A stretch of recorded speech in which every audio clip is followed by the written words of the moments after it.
Hello दोस्तों, कैसे हैं आप सब। आज हम बात करेंगे सिविल केस के बारे में।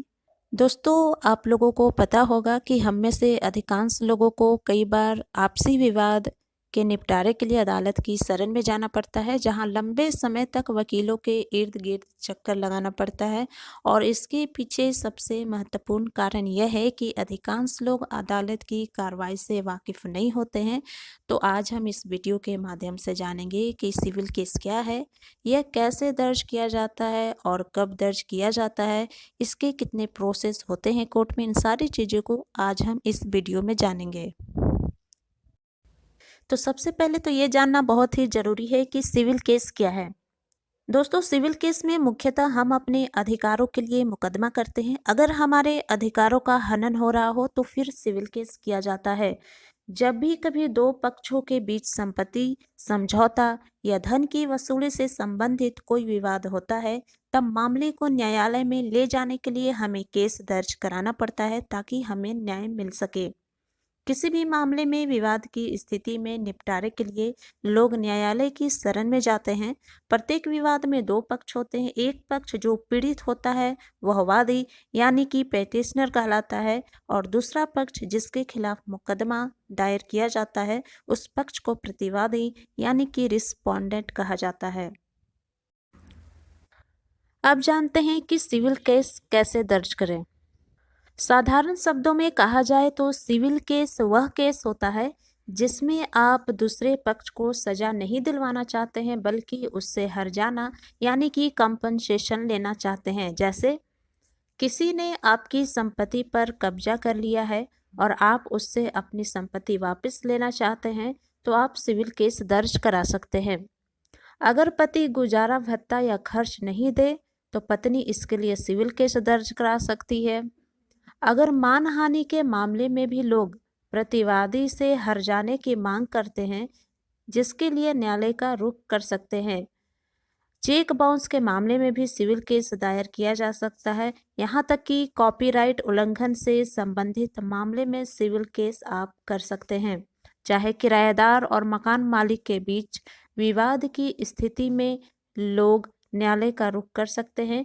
किसी आपसी समझौते में विवाद की स्थिति होने पर या सार्वजनिक स्थल भूमि विवाद से संबंधित मामले में ऐसी कोई भी प्रॉब्लम हो तो आप सिविल केस दर्ज करा सकते हैं। तो दोस्तों, ये तो हो गई कि सिविल केस क्या है और इसे कब दर्ज करें। अब सबसे इम्पोर्टेंट बात ये जान लेते हैं कि सिविल केस दर्ज कराने की प्रोसेस क्या है। मुकदमा या केस दर्ज कराना शिकायतकर्ता या वादी को अपना मुकदमा परिसीमा अधिनियम 1963 के अंतर्गत केस करने की जो समय अवधि दी गई है उसके अंदर मुकदमा दर्ज कराना होता है। मुकदमे की कॉपी साफ साफ शब्दों में टाइप होनी चाहिए, जिसमें कोर्ट का नाम, वादी और प्रतिवादी का नाम, पता, मुकदमे की प्रवृत्ति, दिनांक, हस्ताक्षर के साथ वादी द्वारा दिया गया शपथ पत्र भी साथ में अटैच होना चाहिए। दोस्तों, आपने वकालतनामा के बारे में सुना होगा। वकालतनामा एक ऐसा विधिक दस्तावेज यानी कि ऐसा लीगल डॉक्यूमेंट्स होता है जिसके द्वारा कोई पक्ष अपना मुकदमा दर्ज करवाने के लिए या अपना पक्ष रखने के लिए किसी अधिवक्ता को अधिकृत या नियुक्त करता है।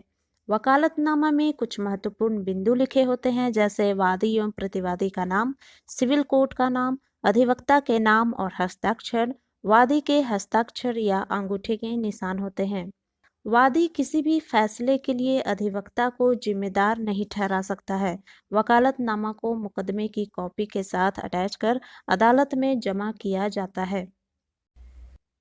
अभी हमने देखा कि सिविल केस दर्ज कराने की क्या प्रक्रिया थी। अब हम जानते हैं कि कोर्ट में मुकदमे की क्या प्रक्रिया होती है। सबसे पहली प्रक्रिया यानी कि सबसे पहली प्रोसेस ये होती है, जैसे पहला है अदालत की कार्रवाई। अदालत की कार्रवाई शुरू होने पर न्यायालय प्रतिवादी मतलब यानी कि रिस्पोंडेंट को अपना पक्ष रखने के लिए नोटिस या समन भेजती है, जिसमें एक निश्चित तारीख तक प्रतिवादी को अपना पक्ष रखना होता है। सेकंड, लिखित बयान।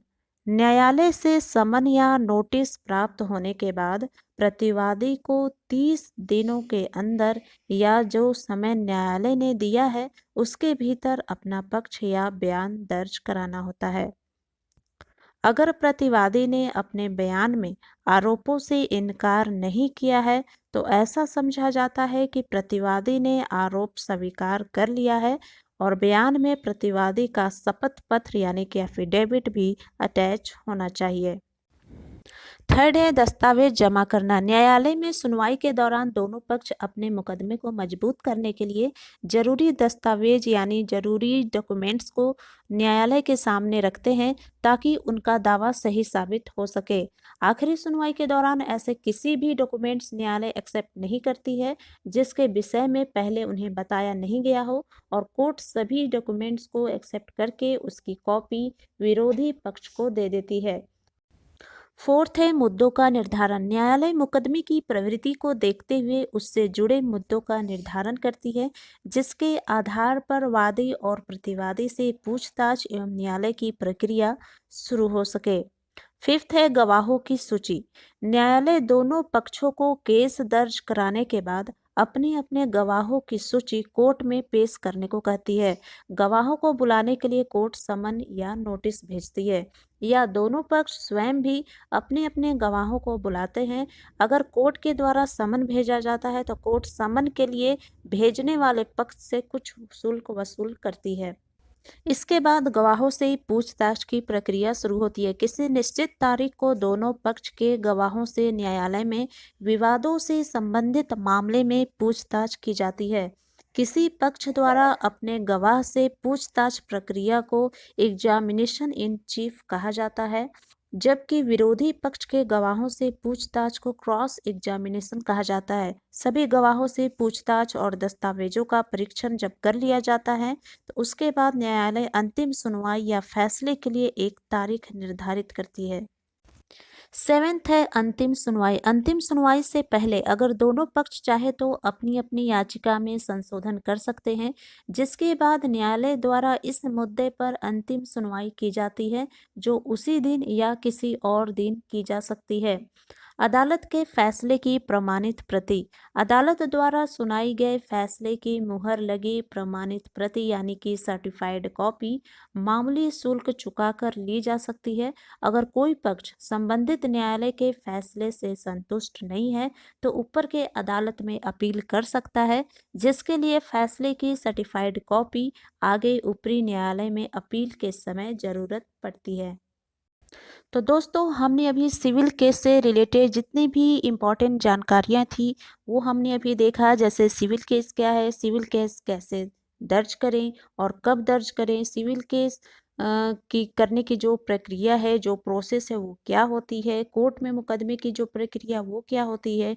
इन सारी चीज़ों की जानकारी बेहद ही आवश्यक है जिसके तहत एक आम भारतीय नागरिक अदालत में सिविल केस दर्ज करवा सकते हैं। तो आपको यह कैसी लगी वीडियो ज़रूर बताएं और अच्छी लगी तो लाइक एवं शेयर ज़रूर करें।